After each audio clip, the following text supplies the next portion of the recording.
je pense que l'âme, c'est le véhicule de l'esprit dans le corps. Je crois que les rêves viennent de notre âme, donc de notre essentiel de vie. L'intuition, elle est très importante dans le processus de constitution des connaissances valides. L'étincelle divine, c'est dans la joie et l'amour. Mieux comprendre son chemin et comment cheminer à l'intérieur. L'intuition est toujours là aux côtés du rationnel. Nous sommes absolument ravis d'être ensemble aujourd'hui et de partager ce moment ensemble et puis avec vous. On va parler dans ce podcast de choses qui sont essentielles pour nous et peut-être pour vous. On va parler de spiritualité, d'ésotérisme, mais surtout de sujets concrets qui nous permettent à tous de cheminer, d'évoluer et de grandir. Aujourd'hui, justement, le sujet qu'on a choisi d'aborder, c'est le lien avec notre essence profonde. Ce lien qui nous semble indispensable pour grandir, pour trouver notre véritable chemin, ce qu'on est venu faire ici. Et ce dont on va discuter donc avec Isabelle et Guillaume. Bonjour. C'est de la façon dont on peut y reconnecter, le retrouver, se séparer de ce qui n'est pas nous, de ce qui n'a jamais été nous, pour conserver l'essentiel. Oui, tout à fait. C'est vrai, quand on débute comme ça dans la vie, on va, je pense, dans un premier temps, construire la personnalité, l'ego, et puis peut-être porter au départ les facettes de l'éducation, de ce qui nous est retransmis par les parents, la culture, etc., le système de croyances. Et puis, parfois, sur notre chemin de vie, on va traverser des étapes, voire même des épreuves, des bouleversements qui peuvent être plus ou moins brutaux ou douloureux. Et là, on va peut-être remettre certaines choses en question. Et du coup, là, on va les puiser dans ce qu'on appelle la ressource intérieure. Et moi, j'appelle ça la croissance personnelle. Je parle ça, en fait, c'est du développement personnel dans un premier temps.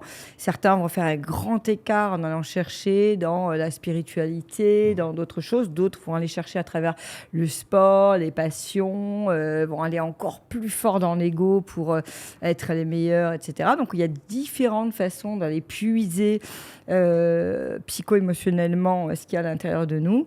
Et puis, généralement, ce qui arrive, on va dire, à partir du moment où on a commencé à chercher et qu'on accepte de se remettre en question et qu'on décide de ne plus avoir mal ou d'avoir moins mal, là, on va aller puiser dans des choses beaucoup plus sensibles, beaucoup plus subtiles. Et là, on va aller dans ce que j'appelle, moi, les vertus, les dons intérieurs et ce qui nous permet les valeurs spirituelles de l'âme. Et là, c'est un volet qui demande beaucoup de travail et qui demande de l'accompagnement. Je ne pense pas, en tout cas personnellement, je n'y suis pas arrivée toute seule. Ce serait vraiment présomptueux de dire que non, j'ai eu besoin de personne. Non, pas du tout. J'ai moi, dû rencontrer des gens qui étaient déjà sur la voie et qui m'ont aidée à découvrir qui j'étais véritablement et aujourd'hui encore. C'est-à-dire qu'aujourd'hui encore, j'ai aussi encore besoin des autres parce que même si j'ai des connexions, si je discute moi assez facilement avec le plan de l'invisible, j'ai encore besoin dans ma matière, dans mon émotionnel, d'avoir des personnes qui m'aident et qui m'accompagnent à puiser encore mes ressources et à développer mes dons et mon potentiel. Alors, moi, je suis plutôt de la tradition sociologique intellectuelle, donc j'ai plutôt une manière ou une approche intellectuelle de la chose. Et j'aime bien le concept en fait, qui a été développé par Michel Foucault, d'esthétique de soi. Et Foucault nous encourage simplement à avoir une pratique de soi, à rentrer dans des pratiques de soi et à considérer notre propre vie comme une œuvre d'art. Et pour ça, il faut comprendre Foucault nous invite à essayer de comprendre, à remonter en fait ce qui va nous façonner sur des régimes complètement intimes. Donc l'œuvre d'art, ça implique que tu sois vraiment conscient que tu peux être capable de quelque chose de beau dans ta vie, dès le départ. Oui, c'est ça, mais il faut surtout en fait, Foucault nous invite en fait à réinterroger ce qui nous façonne et dont on n'a pas forcément conscience. Je trouve ça intéressant parce que du coup, c'est différentes façons de voir le sujet. Moi, j'aimerais commencer par peut-être définir ce qu'est l'essence profonde. C'est-à-dire que moi, je vais donner ma vision des choses et elle est totalement discutable et personnelle. Mais je crois qu'au plus profond de nous, alors ça peut paraître présomptueux, mais c'est en chacun d'entre nous, je crois qu'il y a une étincelle profondément divine qu'on peut appeler l'âme. J'espère que je perds personne à ce moment-là, et je crois que cette étincelle, elle est unique, singulière. Et la problématique qu'on peut avoir, c'est la dissonance entre cette singularité, cette étincelle, et le monde dans lequel on vit.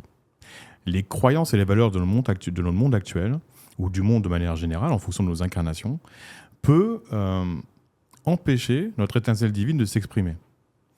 Et cette dissonance, c'est moi ce que je vais appeler le karma.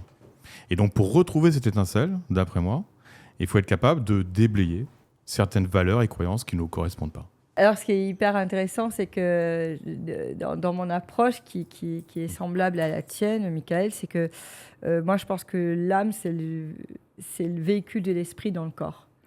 Et c'est-à-dire que l'âme voyage dans un espace-temps et qu'elle vient apporter des facultés, un passé, un parcours, et que le corps, au départ, doit accueillir cette fréquence, cette vibration avec ce potentiel. Peu de gens sont capables et conscients de comprendre au départ, mais en grandissant, aujourd'hui, avec le changement justement de paradigme, les gens commencent à s'ouvrir et comprendre qu'on peut finalement récupérer des choses. On constate aussi qu'il y a des choses qui sont plus faciles que d'autres pour nous à faire. Il y a des gens qui ont des facultés indéniables dans la matière ou dans le dessin ou dans la créativité, donc je viens de le dire, dans l'intellectualité. Et ça, c'est important d'en avoir conscience. C'est important d'avoir conscience que l'âme, elle n'est pas nue. Peu d'âmes aujourd'hui qui arrivent et qui s'incarnent sont nues, sont toutes nues. Beaucoup et de nombreuses âmes qui s'incarnent viennent avec un très très fort potentiel. Et si on n'arrive pas à le comprendre seul, parfois d'avoir des gens qui sont déjà éclairés de cette conscience ou qui ont la capacité, c'est important peut-être d'aller poser des questions. D'ailleurs, d'où moi l'astrologie, très tôt, je suis tombée par curiosité, alors, au départ dans l'ego, parce que je voulais savoir qui j'étais, ce que j'étais venue faire, parce que j'étais dans les médias et je voulais absolument percer, et je voulais savoir si j'allais briller au soleil. Entre guillemets, c'était ça. Et du coup, on m'a dit, en fait, tu vas vivre une forme de dépouillement un dépouillement de quoi mais ah bon, encore plus qu'aujourd'hui. Et du coup... Pas forcément matériel. Ouais, c'est ça, exactement. Et du coup, l'astrologie m'a apporté des réponses, et de belles réponses, Guillaume. En tout cas, l'astrologie, alors, en tant qu'astrologue, une des manières en fait, de considérer l'astrologie, et c'était la technique ancienne, selon les anciens, l'astrologie, c'est de dire que les astres ont des caractéristiques, ils ont des qualités et ils ont des effets concrets sur nous, psychologiques, mais aussi sur nos vies. Donc, quelque part, mieux comprendre les influences des astres, est-ce que ce n'est pas aussi mieux nous comprendre nous-mêmes et nous réaligner intimement avec quelque chose, une totalité plus large? C'est quand même difficile pour le commun des mortels de croire ou de penser que au moment où tu nais, le ciel au-dessus a un impact sur tes cellules, en fait. Oui, après, c'est comme un livre. Il faut essayer avec un bon astrologue pour savoir s'il y a quelque chose de vrai ou pas. Et c'est pareil pour un livre, hein. Il suffit de le lire. Parfois, on est déçu. Parfois, au contraire, on ne s'attendait pas à y trouver autant de vertus. C'est un peu pareil avec l'astrologie. En tout cas, il faut tester. Moi, à chaque fois que j'ai consulté, ça m'a apporté des réponses en astrologie. Et ça m'a apporté... En tout cas, je m'en sers beaucoup pour regarder le moment où je peux agir ou pas dans l'année, etc. Et ça me guide beaucoup. Et aussi sur le potentiel, à quel moment dans ma vie, justement, les potentiels vont se réveiller. Alors, c'est les techniques prédictives et les techniques pour choisir les bons moments sont des techniques anciennes. Effectivement, c'était, on va dire que l'astrologie ancienne, sa finalité, c'était la prédiction. Donc, c'était anticiper les événements futurs, mais aussi regarder les moments les plus propices pour entrer en action ou engager une action. Comme par exemple, c'est un très bon moment pour faire un podcast. On est sur un bon moment en fait d'échange intellectuel. On est sur un bon moment avec tout ce qu'il faut, un petit peu de rumeurs, un peu de controverses, pour mettre une petite étincelle Alors, du à coup, ce podcast. Je vais d'abord répondre à ça parce que c'est intéressant, parce que pour raconter la petite histoire personnelle entre nous trois, on est vendredi après-midi. Si on est vendredi après-midi, c'est parce que Guillaume nous a dit qu'au niveau de l'astrologie, c'était maintenant qu'il fallait le faire. Dans la semaine, c'était le meilleur moment. Donc en fait, ça explique vraiment que c'est un outil du quotidien, c'est un outil d'usage. Et que c'est une folie de s'en passer de l'astrologie. Ce serait pour moi une folie. Si on veut lancer un projet, et comme aujourd'hui ce podcast, il faut écouter les étoiles et les astres. Mais j'aimerais rebondir. Et les nombres. Et les nombres, bien sûr. Parce qu'on est un 17, moi je suis né un jour 8, donc j'ai dit, bim, c'est bon pour moi pour être dans la matière et le travail. Alors j'aimerais rebondir sur ce que vous avez dit tous les deux au sujet de l'essence profonde. C'est que tu as parlé d'une âme qui vient avec une histoire et toi tu as parlé d'œuvres d'art. Et la question moi que j'ai envie de vous poser, et on doit tous se poser, c'est de quelle manière l'expression de notre propre singularité, donc de cette essence profonde, pour une expression d'une œuvre d'art personnelle ou alors l'adéquation avec l'histoire de notre âme, de quelle manière ce que nous apportons de manière singulière peut s'exprimer dans un monde qui a tendance à couper toutes les singularités, à vouloir les gommer. On est dans un monde qui, en gros, valorise une forme de banalité, de normalité. D'une approche psycho-intuitive, d'une technique que j'utilise, c'est que je vais amener les gens dans la projection. Leur dire, voilà, on va se poser, inspirer, expirer, rentrer dans le corps. On va travailler la technique du PMM pour être vraiment dans le corps et dans les ressentis. Et on va fermer les yeux et on va se dire, j'ai 80 ans. Et je regarde aujourd'hui à mes 80 ans. Donc j'ai 80 ans, je reviens en arrière jusqu'à aujourd'hui. Et qu'est-ce que j'ai fait ? Quel est mon chemin de vie ? Alors du coup, j'ai une question à te poser parce que c'est quelque chose, je le fais un peu différemment avec les personnes que je rencontre en séance. Je le fais pas, du coup, c'est intéressant de le faire avec à la 80 ans, par exemple. À l'envers ? À l'envers. Mais moi, quand je pose la question, quand je dis, par exemple, est-ce que vous pouvez m'exprimer vos rêves ? C'est quoi vos rêves ? J'entends que des projections. J'entends que des projections qui sont liées à notre époque. Donc en gros, je veux devenir chanteur, je veux devenir influenceur ou que sais-je qui ressemble à notre époque. Et des choses qui ne sont pas en accord avec ce que sont les gens profondément. Et les gens ne s'en rendent pas compte. Et donc comment savoir si nos désirs sont véritables et profonds, alignés avec ce que nous sommes vraiment, ou alors juste une sorte d'ersatz de notre époque qui n'est en rien en accord avec notre essence. La responsabilité. C'est-à-dire que le fait de les projeter à 80 ans, c'est dans la responsabilité. Qu'est-ce que tu as réellement accompli dans ta vie et quelles sont les décisions que tu vas prendre pour impliquer un changement d'action et de mettre un mouvement pour réaliser tes rêves. Mais ça veut dire que quand tu dis « Ah oui, un jour, je peux arriver à la fin de ma vie et qu'est-ce que je veux penser et ressentir ?» de moi-même. La question, elle est là. Quelles sont mes priorités et ce qui m'anime ? Moi, je pense que l'âme, la fréquence de l'âme, c'est la joie. Qu'est-ce qui nous met en joie de vivre ? Quand on parle de l'essence profonde, l'essence, c'est la joie, c'est le bonheur, c'est l'amour. Ça veut dire que qu'est-ce qui, dans la matière, te met réellement dans la joie ? Est-ce que c'est la projection de la richesse ? Être riche, ça te met en joie, vraiment ? Gérer des millions, est-ce que tu as envie de les gérer ? Est-ce que tu as vraiment envie de te lever le matin pour gérer des millions que tu as gagnés ? Ou est-ce que tu as peut-être envie de gagner un peu moins d'argent, mais vivre sur d'autres choses ? La question, elle est là. Parce qu'aujourd'hui, on projette beaucoup aux jeunes. Ce qui est bien, c'est de gagner de l'argent, c'est d'avoir des marques, c'est d'avoir tout ça. Mais la réalité de ce que toi, vraiment, tu as envie d'assumer au quotidien et te lever le matin pour vibrer quoi ? Vibrer quelle action ? La question, elle est là. Quand on parle d'essence divine, c'est quel est le don ? Qu'est-ce que tu es venu faire qui te porte et qui te met dans l'énergie de la joie. La question, elle est là. Pour moi, l'étincelle divine, c'est dans la joie et l'amour. C'est-à-dire, quel amour t'es venu donner aux autres ? Qu'est-ce que t'es venu apporter au quotidien, aux autres, pour avoir envie de le faire tous les matins ? Alors, pour rebondir sur ce que tu disais, Michael, c'est qu'effectivement, je trouve aussi que l'époque est extrêmement abrasive. Elle est extrêmement abrasive sur nos singularités, mais elle est extrêmement abrasive aussi d'un point de vue intellectuel. Et là, je voudrais faire peut-être un pont, dresser un pont, tirer un pont qui est peut-être un petit peu... le gap est peut-être un petit peu grand, mais c'est par rapport à l'intuition. Par exemple, dans notre société actuelle, on va dire occidentale, telle qu'on la connaît, il me semble que l'intuition reste quelque chose qui est fortement dévalorisé, pour ne pas dire mutilé. Tout à fait. Je voudrais juste recueillir là-dessus en fait vos premiers ressentis et ensuite j'ai peut-être quelque chose à apporter davantage à mettre sur la table. Ouais. Non mais c'est très intéressant. Le Capricorne ascendant Scorpion, il dépose le truc et dit on va dire l'essentiel là. Non mais c'est hyper intéressant. C'est ça, là, c'est hyper intéressant. Eh oui. C'est hyper intéressant parce que en fait moi quand je disais ça, désolé. Non, c'est bien. On adore. Bah ouais, c'est ça qui est super. C'est ça, c'est la complémentarité de nos trois âmes. Eh oui.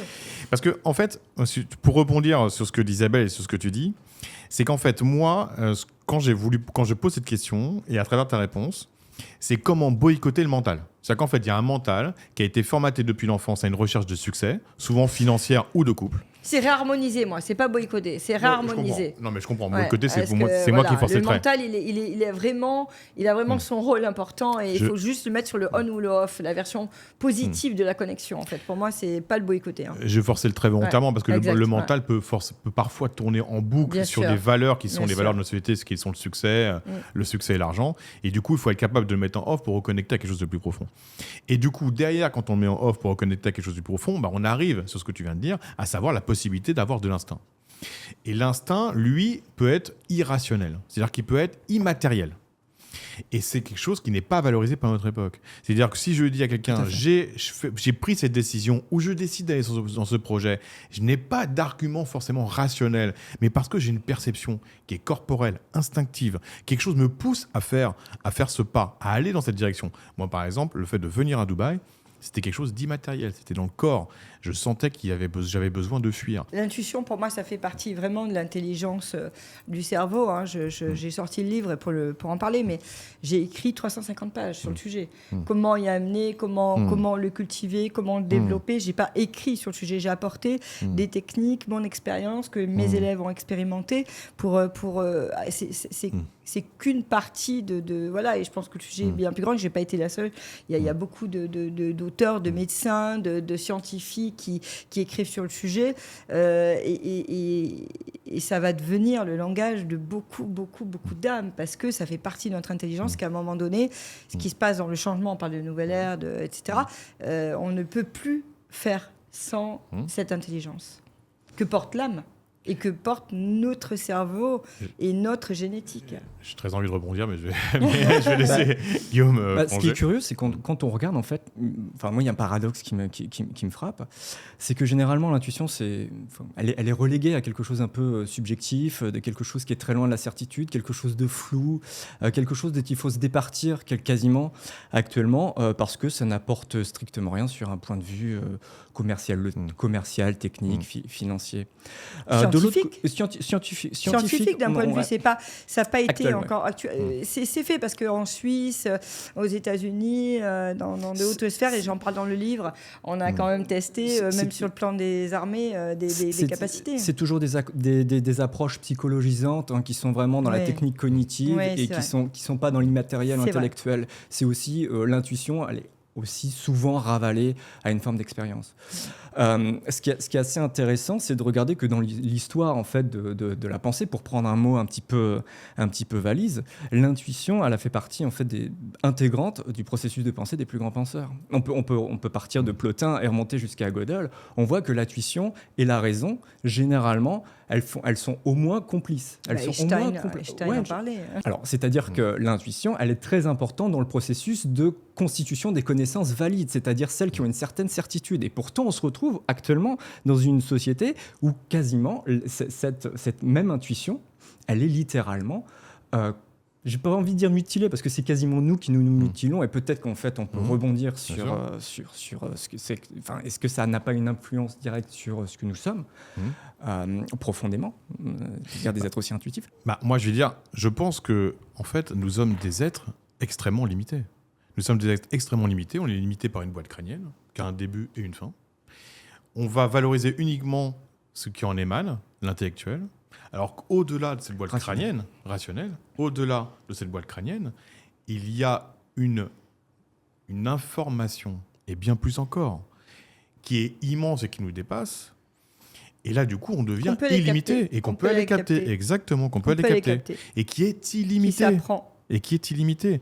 Et donc, si... l'expansion de conscience. Et les personnes qui sont uniquement dans l'intellectuel et dans le rationnel, sont d'une certaine manière limitées. Et donc, aller voir de l'autre côté du miroir, c'est donner une dimension à son être, accessible à tous, qui nous décloisonne complètement et qui nous apporte un univers entier dans lequel on peut se connaître, mieux comprendre le monde et aussi mieux comprendre son chemin et comment cheminer à l'intérieur. En tant que psycho-intuitive, j'ai été mise en test avec des livres recouverts où je voyais absolument pas les titres. On m'a demandé de quoi parlait le livre, en fait. combien de chapitres, des choses tout à fait pragmatiques, j'ai donné la réponse et les bonnes réponses. Ça, ce sont les petits tests. Et puis, forcément, j'en parle maintenant plus facilement dans le travail que je fais dans les recherches d'enquête. Les résultats sont concrets. Donc, ça veut bien dire que avec ma conscience, je suis capable d'aller chercher des informations qui sont pragmatiques et qui ramènent du résultat concret. Donc, ça veut dire que quand quelqu'un va chercher de l'aide et consulter une psycho-intuitive, il faut que les réponses soient concrètes. À un moment donné, de dire des choses banales, etc. De même manière que dans l'astrologie, moi, je retrouve des choses très concrètes, dans des choses qui me sont sur mon parcours de vie. À un moment donné, quand on va chercher avec la conscience et qu'on va chercher, il y a des choses concrètes qui arrivent parce qu'on est aligné, qu'on travaille avec le cœur. Donc, forcément, je dis bien que la notion d'ancrage et de lien et de respect de la matière est très, très importante parce que si on veut uniquement aller travailler avec la conscience pour travailler avec la conscience sans avoir conscience de la matière ou envie de vivre la matière, on est en fuite de la réalité. Et donc, il y a une forme, ce que j'appelle moi, de délire, mystique qui est là, parce qu'on refuse l'incarnation dans la matière. Et ça, c'est important. C'est-à-dire, quand on parle de notre sujet, il n'est pas question de parler d'étincelles de vie, etc., et de valeurs, sans dire, attention, qu'est-ce que vous voulez faire de cette vie ? Et là, je reviens à ce que tu as dit sur vraiment d'écrire une vie, que ce soit quelque chose de beau, l'œuvre de votre vie, mais l'œuvre dans la matière. Il faut qu'il y ait une traduction concrète à l'intuition. Même dans le processus des mathématiques, qui est pour le coup la reine mère des disciplines par son abstraction, on peut regarder même Gödel ou les mathématiciens les plus récents qui ont fait de la philosophie des mathématiques, ils n'évincent jamais, strictement jamais l'intuition. L'intuition est toujours là aux côtés du rationnel. Et c'est-à-dire qu'en fait, évincer l'intuition tel qu'on le fait basiquement en ce moment... C'est la base, en fait, c'est la base. Basiquement, en ce moment, dans ce monde, je trouve qu'on se mutile un peu nous-mêmes. Et justement, Guillaume, est-ce pas dans la que pratique de cette soi année, salubre. Cette année, au niveau collectif, l'intuition a une brèche, une ouverture. Là, tu penses quoi de ça ? Est-ce que c'est cette année plus que d'autres ? Beaucoup parlent de ça. Qu'est-ce que tu en penses ? Alors, j'ai pas étudié le sujet plus que ça. Pour le coup, en première intuition, si tu veux, en réponse un peu instinctive. Je te mets à l'épreuve, là. En réponse un peu instinctive, je pense pas. Je pense qu'on va avoir des tensions entre collectif et individuel et l'expression des singularités au sein du collectif, et sur la domination aussi. Ça va, t'es pas trop déçu ? La domination du collectif. Le changement d'air est progressif, je pense. Pour répondre à ce que vous disiez, à ce que tu disais, je pense que la première chose, c'est qu'en fait, il ne sert à rien d'avoir de l'instinct. C'est pas pour le ramener dans la matière. C'est dans la matière, dans le concret, que c'est utile. C'est associer la matérialité et la spiritualité. C'est l'un et l'autre. C'est pas l'un sans l'autre. C'est absolument pas une soustraction. Et le problème, c'est que souvent les personnes, elles me disent oui, mais si je vais voir de l'autre côté du miroir, en gros, je vais être ostracisé, je vais faire n'importe quoi, je vais devenir un gourou, je vais aller courir tout nu dans la forêt. Alors qu'en fait, non. C'est la matérialité et la spiritualité. Et d'ailleurs, c'est la spiritualité au service de la matérialité pour pouvoir faire quelque chose de sa vie. Ouais, alors j'ai juste une question pour vous embêter, pour vous titiller, mais est-ce qu'un système formel mathématique, c'est du matériel ou pas ? C'est un système de règles. Mais en tout cas, parfois, l'intuition, et c'est ce que disait Poincaré, il faut voir en fait la solution mathématique, il faut voir le concept mathématique, et ensuite on le formalise. Mais c'est-à-dire que ça procède de l'intuition, et ensuite il est formalisé. Et est-ce qu'on ne peut pas dire qu'il a une matérialité ? Moi, je pense que si. Moi aussi, oui. C'était juste pour vous. Bien sûr, moi je pense que les mathématiques, c'est un peu les règles de fonctionnement du monde. Mais de l'autre côté, il y a aussi certaines règles spirituelles. Je pense que si on ne les respecte pas, on va souvent dans le mur. Complètement. On va dans le mur. L'origine des mathématiques sont spirituelles. Oui, non, mais même avant, je peux aller en Égypte ancienne. Donc, voilà, donc c'est déjà bien relié. Et il y a un sujet sur lequel je voudrais rebondir également, c'est que tu parlais de précision dans tes prédictions quand on te testait sur les livres. Mais en fait, c'est pas parce que c'est irrationnel que ce n'est pas précis. En fait, on peut être très précis. Par exemple, toi, dans l'astrologie, c'est très précis. Et moi, dans l'interprétation des rêves, des personnes que je ne connais pas, que je ne vois même pas, parce que j'ai juste des fois leurs rêves écrits, quand j'interprète leurs rêves, ils me disent « Mais comment vous pouvez savoir tout ça de moi ?» Mais parce que c'est précis. c'est précis, c'est immatériel et c'est précis. Et ça, c'est... Et d'ailleurs, excuse-moi de te couper, dans les rêves, comment on peut parler justement d'étincelles de vie, quels sont les signes? Est-ce que tu peux nous dire Alors, déjà, la première question, c'est d'où viennent les rêves? Moi, je crois que les rêves viennent de notre âme, donc de notre étincelle de vie. Cette étincelle de vie qui ne demande qu'une seule chose, rentrer en contact avec nous pour nous aider à nous dépasser, à dépasser nos blocages et nous réaligner avec nous-mêmes. Donc, pour moi, l'interprétation des rêves, c'est un des chemins les plus riches, puisqu'il est au-delà de nos propres résistances. Parce que quand on va voir un thérapeute, on lui expose nos résistances. Et tout l'art du thérapeute, c'est d'aller au-delà des résistances qu'on lui expose. Mais le rêve, par essence, lui, est au-delà de nos résistances. Il nous livre une réalité qui est crue, parfois difficile, qui peut nous faire peur. On va appeler ça le rêve cauchemar. Mais c'est un lien direct avec notre étincelle divine. L'étincelle divine, quels sont les signes dans les rêves? Alors, au niveau symbolique, au niveau symbolique, le plus beau symbole de réalignement avec l'étincelle divine, c'est la rivière. Parce que la rivière, c'est un symbole. La rivière, ça parle de notre cheminement, mais un cheminement qui, quelque part, est au-delà de notre capacité de libre arbitre. C'est un réalignement du chemin entre notre essence profonde et notre vie. Si, par exemple, on rêve d'une voiture, je peux tourner à droite, je peux tourner à gauche, je suis dans l'expression de mon libre arbitre et dans la capacité de me tromper. Mais quand je n'ai plus vraiment le choix à travers la rivière, parce que dans la rivière, je ne peux pas tourner à droite et à gauauche, c'est qu'en fait, il y a un réalignement entre nous, avec ce que nous sommes profondément. Magnifique. Ah bah ce soir, je rêve de rivière. Enfin, j'espère. Alors, je tiens à dire que j'ai déjà interprété de rêves de rivière, mais je n'ai jamais moi-même rêvé de rivière. C'est vrai. Ah, moi, j'étais en train de penser que si, justement, j'ai fait de magnifiques rêves au Brésil. Ouais. Voilà. Et je suis souvent en rêve avec le Brésil d'ailleurs. Et oui, j'ai rêvé de ça. Donc ça parle de cette possibilité chez toi qui est ouverte, oui, après, peut-être déjà installée. J'ai vécu en Guyane, donc tu vois, de façon très pragmatique, je me dis, bon, c'est peut-être lié aussi avec mon parcours de vie. Alors, c'est-à-dire qu'en fait, même si tu as vécu autour de rivières, il faut savoir que ça n'a rien à voir. Ça parle vraiment de toi profondément et de cette capacité à se réaligner avec ton être profond. Et est-ce que la couleur de l'eau a une incidence? Bien sûr. Parce qu'en fait, la couleur dans les rêves, c'est la couleur des chakras.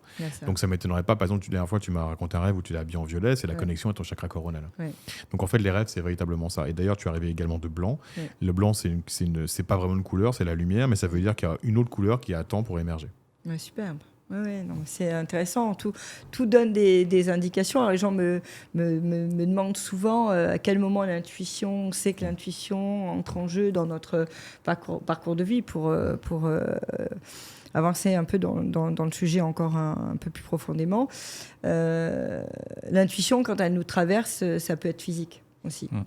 Il y a 5 façons dont ça peut intervenir, dont les rêves, puisque ça fait partie de la clairvision, l'ouverture du troisième œil. La clairvision peut intercéder et interférer pendant le sommeil, mais également dans la journée, puisqu'on peut être comme ça perturbé par comme des petits flashs et des petites photos qui viennent devant nos yeux. Donc il y a quelques personnes qui l'ont déjà de naissance, quelques âmes qui viennent avec cette faculté, parce que je pense et je suis convaincue que chaque âme vient avec une de ces facultés, de ces 5 facultés. D'abord 5, il y en a 7.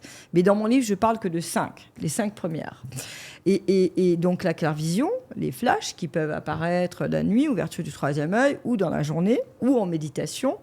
La clairaudience sont des pensées qui viennent, où on a l'impression qu'on nous chuchote quelque chose dans l'oreille. On n'est pas forcément concentré à entendre, on est peut-être en train de faire la vaisselle ou de conduire, on entend des mots comme ça qui traversent notre oreille. Il y a des parfums qui traversent, donc c'est la clairolfaction. Le clair-senti, on arrive dans un endroit, on sent oppressé au niveau du plexus solaire, ou alors on sent justement qu'il y a une aération, on se sent mieux. Donc là, c'est le clair-senti. La clair-connaissance, le matin, on se réveille, on a des réponses.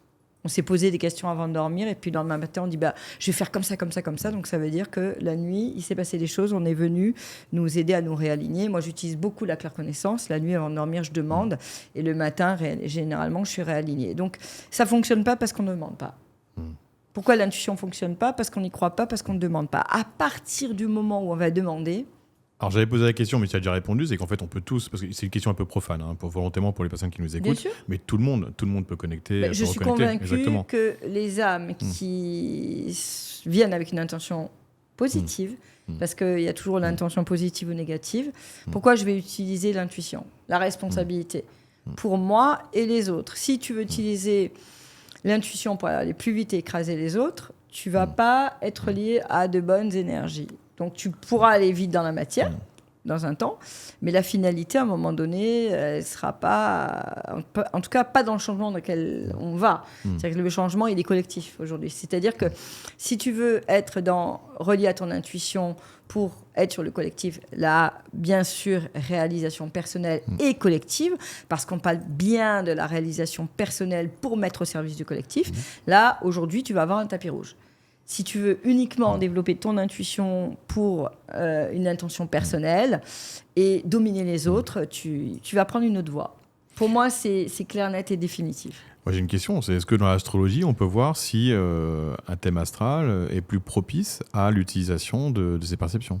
Oui, il y a des signatures, ou des configurations, généralement, des configurations en astrologie qui peuvent mettre la puce à l'oreille sur les capacités d'intuition des gens. Généralement, le Mercure en Poisson est une bonne... Tu as vu comme il me regarde?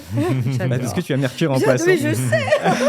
Et qu'il est plutôt bien lié, il est plutôt relié à Jupiter, mais généralement, on regarde... Non. Généralement, on regarde la Lune, enfin, la relation de la Lune à Mercure en premier. Mais c'est pas la seule chose. L'intuition, d'un point de vue pratique, c'est pas ce dont on discute en premier, malheureusement, en consultation. En revanche, c'est des sujets qui sont littéralement passionnants. Et on peut faire aussi, il y a aussi des techniques que moi, j'ai pas encore industrialisées, mais qui sont assez intéressantes, en fait, d'analyse des rêves, pour savoir, en fait, s'il y a un rêve, on peut poser la question en astrologie, est-ce que le rêve va se matérialiser, se concrétiser, ou pas? Et donc il y a des techniques, en fait, c'est lié à la maison 9, la maison 9 qui est liée à l'au-delà auquel on n'est pas familier, que ce soit les culturels ou que ce soit lointain physiquement. Il y a des techniques comme ça. Malheureusement, c'est pas des choses qu'on aborde en consultation, et c'est pourtant éminemment intéressant, tout comme l'intuition, qui est généralement reliée par les astrologues, on va dire modernes ou traditionnels, au signe d'eau. Mais en fait, les trois autres éléments, triplicité, ont aussi leur capacité intuitive. Les signes d'eau, c'est vraiment immatériel. Les signes de feu, c'est beaucoup plus instinctif. Ça donne plus une intuition de l'action. Pour les signes de terre, c'est beaucoup plus dans la pratique, quasi kinésiologique quelque part, en fait. Ils vont sentir les mouvements quelque part, ce qu'il faut faire. Et pour les signes d'air, on est plutôt pour les signes d'air, on est beaucoup plus dans une intuition intellectuelle. Ils vont sentir les patterns, ils vont sentir les concepts. C'est très intéressant de parler aussi de ces formes d'intuition qui sont une perception de l'immatériel, assez directe, et qui n'est pas raisonnée. Qu'est-ce qui peut expliquer, Guillaume, qu'un être va, plus qu'un autre, d'un point de vue astrologique, avoir confiance dans son intuition? Ce qui est mon cas, c'est-à-dire que ce qui était très déstabilisant pour ma famille, mon entourage, petite, c'est que quand j'avais un ressenti ou une intuition impalpable, je ne pouvais pas écouter l'humain ou le physique. Et c'était tellement clair dans mon corps physique que j'étais habitée par cette... Et je disais, il ne faut pas y aller ou il ne faut pas le faire. Mais j'en étais convaincue. C'est ça qui était très troublant pour mon entourage. C'est que je savais physiquement que c'était pas bon, en fait. Et j'étais, mais très tôt, et ça, même mes amis d'enfance en parlent à l'école, etc. J'étais là-dessus, j'étais convaincue, et je disais non, mais... Et je n'y allais pas. Et souvent, j'avais raison. Et ce qui était encore plus compliqué, c'était d'avoir raison. Et de dire, mais comment c'est possible qu'un ressenti mène à un tel caractère, un tel toupet, et dire, non, mais là, c'est pas bon, il faut pas y aller. Est-ce que astrologiquement, on peut expliquer... Il faut une multiplication, en fait, des configurations. Il en faut plusieurs. Tu en as plusieurs, par exemple, dans ton thème. Donc, très intéressant qu'au bout d'un moment, en faisant l'analyse, on se dit, quelque part, il peut se passer quelque chose à ce niveau-là.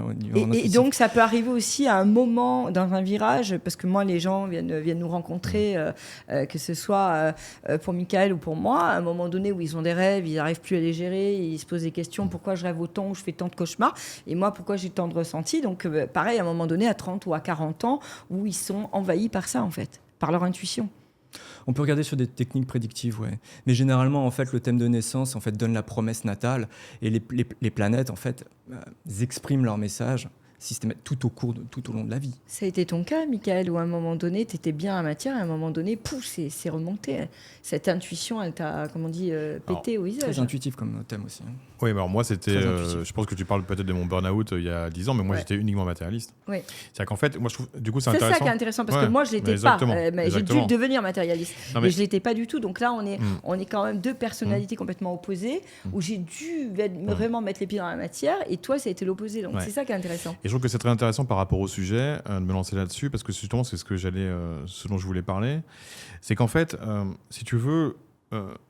Il y a cette côté perception, donc je reviens au sujet, c'est-à-dire la connexion à notre étincelle divine. Moi, au début, j'en suis complètement passé. Parce qu'en fait, pour moi, je suis né dans une famille où on m'a dit le divin, ça n'existe pas, ou au pire, si le divin existe, c'est quelqu'un de mauvais. Et donc, moi, j'ai uniquement été matérialiste. Et ce matérialisme m'a amené à un burn-out, à une perte de sens, proche, un mal-être où j'ai tellement mal que j'aurais pu peut-être passer le pas pour me suicider. Et du coup, il y a l'autre côté du miroir qui s'est ouvert à moi. Et la question qu'on peut se poser, c'est est-ce qu'on peut reconnecter à ce que nous sommes vraiment, à notre étincelle profonde de vie, sans passer par ces perceptions, qu'on va appeler intuition ou autre. Et ce qui est intéressant, c'est que d'après moi, et la réponse finalement, donc on est en train d'aborder, qui émane ici, c'est que finalement, ce cheminement vers nous-mêmes, il passe par le fait d'accepter qu'il y a quelque chose de l'autre côté du miroir pour savoir ce que nous sommes vraiment venus faire sur Terre et nous séparer de tout ce qui n'a jamais été nous. Et moi, à ce moment-là, j'ai dû me séparer d'une forme de croyance ou de croyance limitante ou de valeur qui était totalement limitante et uniquement matérialiste. Et donc, c'est par le retour à moi que du coup, ça s'est ouvert. Après quelques séances d'ayahuasca, et du coup, je comprenais les rêves et je percevais les énergies, toutes les énergies. Et donc, du coup, j'ai pu prendre véritablement ma vie en main, en accord avec ce que je suis, quand l'autre côté du miroir s'est ouvert à moi. C'est encore une fois, c'est pas des choses dont on discute en consultation avec les gens, mais c'est sur le pendant en fait philosophique de l'astrologie. Et il y a une philosophie de l'astrologie, en tout cas, qui est une approche, une perspective philosophique qui a été développée et qui tient à dire qu'il y a une similitude entre notre intime profond, ce que nous sommes au-dedans, avec une totalité plus large. Et que l'astrologie, quelque part, permet, en tout cas en comprenant les effets des planètes et la similitude qu'elles peuvent avoir au sein de nous, de nous réaligner. En tant que sociologue, tu penses quoi, toi, si l'humanité s'ouvre davantage justement à ces sujets, à l'intuition ? Est-ce que tu penses que ça apporte qu'est-ce que tu l'analyses ? Moi, je pense que pour l'instant, c'est un peu dangereux dans la mesure où la conception actuelle, une société un peu cartésiano-pragmatiste, on va dire, matérialiste, la conception de l'intuition est extrêmement galvaudée, voire mutilée. Et il faudrait énormément de travail en fait pour que la conception intellectuelle ancienne, on va dire, de l'intuition qui marche aux côtés de la raison, qui marche aux côtés du mental, il faudrait énormément de travail en fait pour qu'elle réémerge et pour qu'on ait des choses assez intéressante. Sinon, en fait, je pense que ça ouvre la voie à une forme de charlatanisme et que la marche est quasiment trop haute. Moi, je pense qu'on n'a pas le choix et que ça va aller beaucoup plus vite. La question, en fait, si par exemple je reprends ma vie où en fait il me manquait quelque chose quand j'étais uniquement matériel et j'allais dans le mur, est-ce qu'on peut pas faire le rapprochement avec le monde ? On allait dans le mur, j'allais dans le mur. J'allais dans le mur parce que j'étais vraiment en burn-out, j'étais au bout. Mais est-ce que c'est pas valable au niveau du monde ? Parce que ton âme cherchait une respiration ? Parce que j'étais dans ma limitation, une perte de sens. Ouais. Et est-ce que le monde ne vit pas la même chose ? Est-ce qu'on n'est pas dans une perte de sens ? Quand tu dis en perte de sens, ça veut bien dire que ton âme cherchait trouver un chemin. Dans un premier temps, pour que le public puisse comprendre, c'est que pour les néophytes, c'est-à-dire que on parle de nourriture physique, on parle de nourriture intellectuelle, on parle de nourriture émotionnelle et spirituelle. C'est-à-dire que quand je dis aux gens, cherchez votre ressourcement, vos ressourcements à travers les couleurs, les activités, le sport, libérez les anciennes émotions à travers le sport, la méditation, toutes les techniques physiques que vous pouvez utiliser, le yoga, le chant et la créativité, mais aussi intérieurement, qu'est-ce qui vous nourrit d'un point de vue intérieur au niveau de la vibration. On parle de vibration en fait, c'est-à-dire que l'étincelle divine et le sens divin, c'est la vibration et de se positionner sur les vibrations qui nous correspondent ou non pour apporter ce rayonnement et cette joie. Est-ce qu'on peut faire le parallèle avec le monde? Ce qui est vrai au niveau individuel, souvent vrai au niveau collectif. Et tant que le monde refuse cette connexion-là, est-ce qu'il peut aller bien? En tout cas, moi, sur un processus doux, ça prendra du temps. Et il faudra réinterroger en fait là-dessus et regarder en fait ce que je pense, ce que les anciens ont dit. Interroger l'intuition. Interroger l'intuition. Réinterroger en fait telle qu'on la conçoit. Du coup, comment toi tu la conçois À l'ancienne, en intuition, c'est une perception immédiate. C'est une perception immédiate, D'accord. une appréhension immédiate donc en fait quelque chose qui est vrai. Plutôt ce que tu disais tout à l'heure en instinct. Ouais, c'est ça. Sans c'est quelque chose sans pratique. Sans pratique, ça ne passe pas en fait. C'est un processus cognitif, mais qui ne passe pas par le raisonnement. Bien sûr, ça c'est sûr. Si le monde doit changer, ça passe par les personnes qui doivent en gros accepter comme nous d'en parler et accepter de dépasser nos propres blocages pour pouvoir transmettre ce qu'on a à transmettre. Et moi, je vois dans les personnes que je forme en tant que thérapeute, il y a des personnes qui ont des perceptions, qui ont des messages incroyables à transmettre, mais qui ont peur de les transmettre parce qu'elles ont peur d'être vues comme des hurluberlus. Et donc, il y a bien quelque chose à dépasser au niveau individuel. En le dépassant au niveau individuel, ça permettra au collectif de le dépasser également. Je pense qu'il faut un réalignement aussi psycho-émotionnel, c'est-à-dire que c'est pas parce que tu as de l'intuition que tu la canalises qu'elle est forcément, entre guillemets, plus éclairante que celui qui est en face de toi. La réalité, c'est que même si tu commences à recevoir cette intuition, faut regarder les vibrations dans lesquelles on est à cause de notre système psycho-émotionnel, parce que petite, quand j'avais de l'intuition, c'est quand même relié à mes vibrations émotionnelles qui étaient basses. Donc ça veut dire qu'à un moment donné, même si tu canalises et tu reçois, à quel niveau de vibration et de fréquence tu reçois, la réalité, elle est là. Donc moi, je mets beaucoup les gens dans leur responsabilité. J'en parle beaucoup dans mon livre, parce que maintenant, les gens trouvent 3 plumes, ça y est, les anges leur ont parlé, ils ont des réponses de l'au-delà, et du coup, ça y est, ils peuvent donner des messages aux autres. C'est hyper dangereux. C'est hyper dangereux. On est d'accord, mais il faut mettre chacun dans sa responsabilité. Mais le problème, c'est que moi, je parle de personnes qui, du coup, il y a quelque chose qui s'ouvre et qui ne permettra aucune pratique. Pour moi, c'est le début du chemin. Mais le chemin n'est même pas emprunté parce qu'elles ont tout de suite peur d'être ostracisées. Oui. Et donc la problématique, c'est que le cheminement dont tu parles, qui est indispensable, les responsabilités, il n'est même pas pris, parce que qu'est-ce que va penser ma mère, mon grand frère, mon oncle ou le monde si je dis que je peux commencer à m'entraîner avec quelques personnes pour voir si je suis juste et pour devenir précise.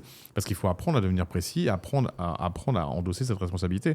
Mais quand le chemin est tout de suite refermé parce que on décrédibilise ce genre de message et cette possibilité-là, et ben du coup le chemin n'est pas emprunté. Oui, mais la matière demande du temps. Ça veut dire que d'apprentissage, ça veut dire qu'on vient mettre une paire de baskets et courir et s'entraîner.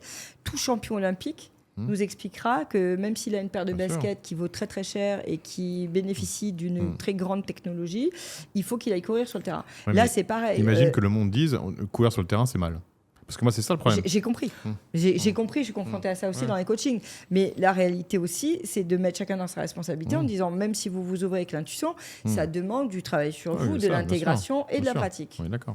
Oui, mais ça revient sur ce que je disais du monde un peu cartésio-pragmatique, d'une rationalité calculatoire aride, et qui a évincé l'éviction de l'intuition telle qu'elle était anciennement conçue. Moi, je trouve que c'est un problème majeur.